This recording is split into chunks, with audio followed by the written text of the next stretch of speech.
장기간 범인이 잡히지 않아서 미제 사건이 그렇습니다. 됐었죠, 그죠? 네.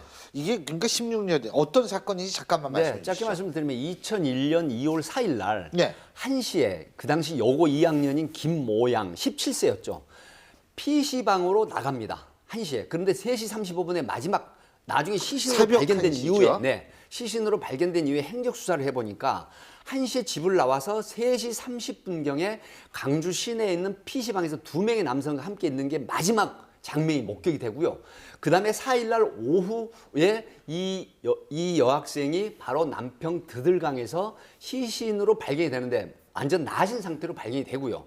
부검을 해보니까 남성의 책이 있고 목이 졸린 상태로 스타킹만 신은 채 발견이 된 이런 사건이었죠. 근데 2014년 10월에 이 사건을 재수사하는데 증거불충분으로 그 검찰에서 그 무혐의 처분까지 나왔던 사건입니다. 사실 이게 그러니까 유죄 어떤 판결할 특정인 용의자를 잡았는데 이 용의자 뭐라고 뻔뻔하게 그 답변을 했냐면 그 DNA가 책에서 나왔으니까 네. 성관계 사실까지만 인정을 한 겁니다. 예. 나는 이 여고생을 3, 4일 전에 만나서 성관계까지는 했지만 죽인 적은 없다라고 아하. 발뺌을 했고 그 죽임에 대한 증거가 부족하다고 해서 증거불충분까지 나왔는데 예.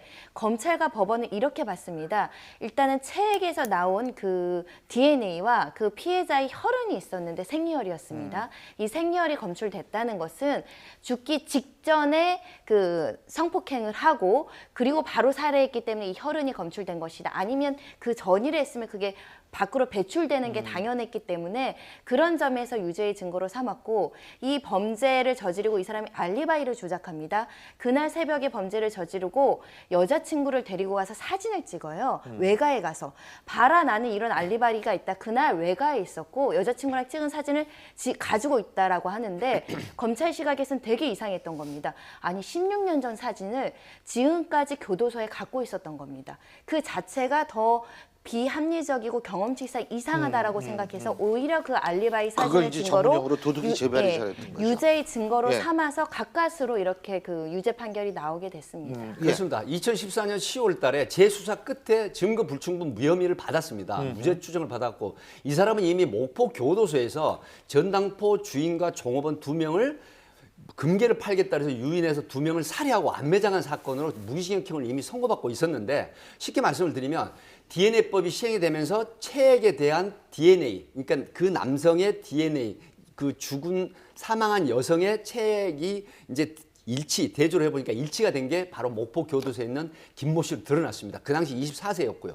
그래서 이제 수사를 했는데 결국 증거 불충분이 됐지만 이번에 또 다시 유죄를 받게 한 부분은 바로 말씀하셨지만 그 당일날, 사건 예. 당일날 강진의 여자친구랑 가서 알리바이를 조작을 한 겁니다. 그리고 또 하나는 350여 명의 그 같은 교도소 안에 있는 사람들 전수조사를 했는데 예. 그중에 한 사람으로부터 드들강에서 여성을 성폭행하는데 반항을 해서 제압을 해서 살해를 그런데 했다. 지금 말씀하셨던 네. 것처럼 무기징역을 받았잖아요. 네. 그죠?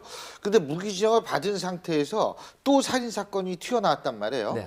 그러면은 그거를 왜 부인합니까? 사형을 받을까 봐 그런가요? 본인은 일관되게 지금 부인을 하고 있고요. 변호사도 부인을 아니, 했었거든요. 그 이유 심리가 그런데 뭐냐는 거죠. 검찰에서는 사형을 구형을 했는데 무기징역형을 선고받고 일정한 기간 동안 수용 생활이 좋은 것 같으면 일종의 가석방이라든가 또 수용 생활에서 상당한 근데 이게 이득을 받습니다. 무기징역을 계속 2번 연달아 받으면 그런 희망이 가석방 없어진다. 신청할 때 피해자를 아하. 2명이나 예. 죽인 범죄자라고 한다면 예. 상당 부분 불이익하게 판단이 됩니다. 그리고 또 한 가지는 뭐냐면 두들강에서 가까운 만봉천에서 20대 간호사가 비슷한 수법에 의해서 살해됐다.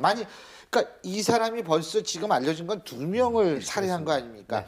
그러면 연쇄 살인의 가능성도 배제할 수 없는 거 아니에요? 그렇습니다. 그래서 이제 장기 미제 전담팀이 각 지방청, 예. 17개 지방청이 지금 설립이 돼 있거든요. 예. 그래서 약 한 7, 80여 명의 그 전담팀 요원들이 있는데 바로 만봉천에서 발견된 간호사였습니다. 이 부분도 혹시 이 김모 씨라는 이 범인의 소행이 아닌가 하는 부분은 앞으로 수사를 해야 될 부분이 분명히 있습니다. 아시겠지만 이게 태완이법이라고 해서 예, 공소시효가 그렇죠. 예전까지는 15년 되면 이제 끝났지 않습니까? 예. 사실 이 범인도 태완이법이 되기 전까지만 된다면 이 범인이 자백하더라도 뭐 처벌할 수 없는 상황인데 예. 이게 이제 25년 늘어나면서 사실 이번에 처음으로 적용이 된 그런 사례라고 해서 관심을 갖고 있습니다. 자, 어쨌든 정말 이 차장 검사까지 나서서 희생된 그 여고생의 어머님한테 약속을 했답니다. 이번에는 반드시 잡겠다. 늦게나마 잡았습니다. 경찰도 정말 죄송하다고 미안하다는 말을 남겼다고 합니다. 하지만 이번 사건이 남긴 것은 언젠간 분명히 범인은 잡힌다는 겁니다.